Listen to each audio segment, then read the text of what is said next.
All right, everybody. Thanks for joining us again. Episode of JAG University here with Brett Mortiz and Peckar Abramson, diving right into some GC issues. Thanks for joining us, Brett. Absolutely, Kevin. Thank you for having me. Absolutely. So today we're going to talk about a very common theme with contractors and developers and a big worry that a lot of builders have, which is construction defect and how that relates to your general liability insurance. Brett, so what do you think is a major misconception out there as far as builders and construction defect in their insurance? Yeah, so no, this is a very important issue because this is probably one of the three biggest issues facing general contractors. I would say their biggest misconception, Kevin, is probably that they think, oh, there's defective work at the project. Here's my commercial liability insurance. It's taken care of. This is why I buy insurance. Send it to my agent. I'm completely taken care of. And that's that. Yeah, and it's really funny because we hear that all the time, and sometimes I'll speak with a GC that's been in the business forever, and I'll mention to them, hey, your liability insurance's purpose is not to respond to pure construction defect, and this kind of meltdown occurs where they're like, what do you mean? Why haven't I been buying it all these years? And then it kind of turns into a bit of a technical discussion that, it takes a few times reading over the forms and the examples to get a grip on, but it's important for them to really understand the difference. Yeah, no, it's very important to understand the difference. I mean, it's usually best illustrated, through an example, right? Yeah. So, say that you're a pipe installer, right? And you install a pipe in a building behind some drywall. The pipe ends up bursting and there's water flowing everywhere. It rots the drywall, all that has to be taken out.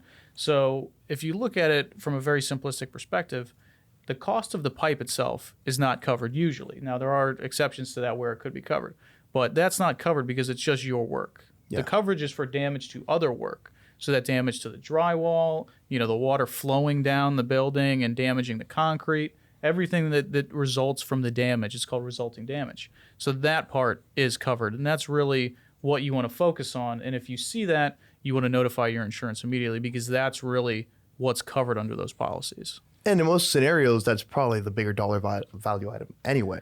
That's true. I mean, if you have a competent, other side of the equation that's ended up suing you and making a claim, they'll obviously say, listen, there's resulting property damage. There's other damage other than the work itself so that it becomes covered by insurance. But that's a very important distinction that not a lot of folks recognize or realize because why would you? You pick up an insurance policy and you think, I'm covered for the work that I do. I'm a general contractor. This is general contracting insurance. That's that. But Yeah. it's really not at the end of the day. It gets a little technical. Yeah, it's what do you mean I have insurance, And something that people tend to forget is general liability, it's bodily injury and property damage. Exactly. And I've seen a common misconception out there with builders as well where, maybe they install something incorrectly, but no damage occurs, but they want to file a claim on their GL to replace that work. And at the end of the day, that's really a warranty issue. Yeah. That's really, the work that you're doing, you warrant the quality of it from a general contracting perspective. That's your company. That's not so much your insurance because there's really not, as you said, damage to other properties. So that's something that the contractor usually is going to have to take up themselves to fix. Yeah, absolutely. And then, some of the items that I see that kind of is another stress factor for the builders is a time frame to where these construction defect claims can come out. We have 10 years post-construction, at least here in Florida. Yeah, and that's an issue of, a very hot topic issue, I should say. And it's something that has actually been extended by the Florida legislature through a recent statute where it's now 10 years plus one, arguably possibly even extended even more under certain circumstances. Wow. So it really does become something that you need to watch out for. And, I see bigger clients that even have, certain departments that are aware of these deadlines. They calendar when the building COs, and then they calendar 10 years from that so that they can keep an eye out that if they're starting to receive notices and things like that, they need to get the lawyers involved because they're most likely going to see a lawsuit within that 10-year deadline. Yeah, and that's scary to have that hanging over your head every time you build a new construction, and then you have 10, 11 years for kind of almost this impending lawsuit that may come.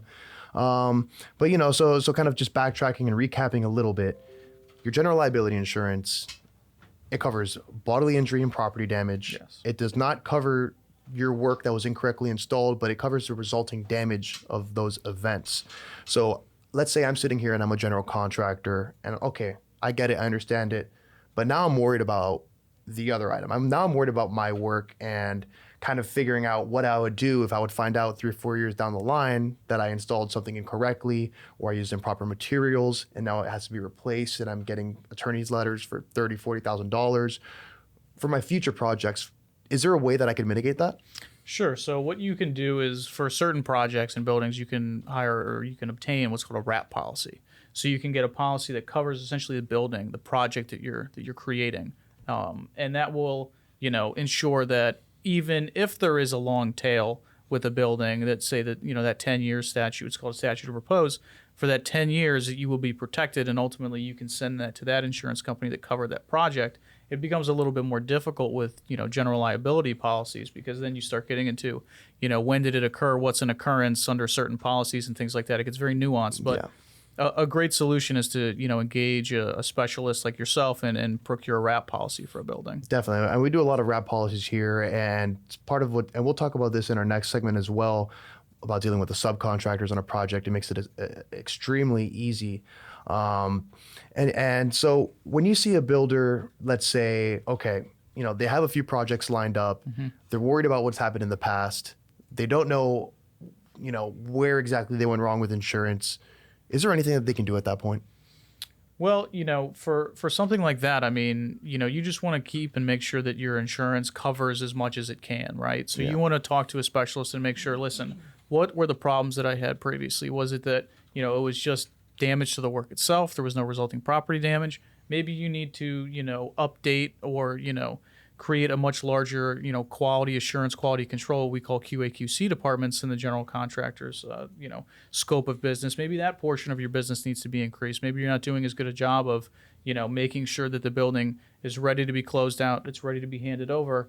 And I think that would be very helpful for them too. It's not, something that's probably talked about as much because it's a tail end portion of the project. It's, not something that's building it up. It's more of just making sure you did it right. And sometimes folks don't like to focus on that, but I think that that's a good idea. Yeah. And I think ultimately, just to kind of like recap this portion out, what I think that once you kind of become aware of just kind of the limitations that exist in the world of insurance as a builder, you have to take in some of these risk management procedures in-house more. Yes. When it comes to the sign-offs, to the checklists, to what you're doing, to your verification processes, to how you vet your subcontractors, to how you vet their insurance, all of these things need to be vetted on your end and taken care of on your end. You can't just offload all of your risk onto your insurance agent or onto your attorneys, because at the end of the day, you still have the responsibility on yourself to perform the work properly, to take the proper steps, and to make sure you're working with the right people. So it's what I always think is important is to understand where your coverage ends and begins, but there's still risk that exists outside of insurance that you need to account for through the way you run your business. That's absolutely true. I couldn't have said it better. That's exactly what they should be doing. Perfect. All right. Well, thank you very much, Brett. Appreciate the segment. Thanks, Kevin.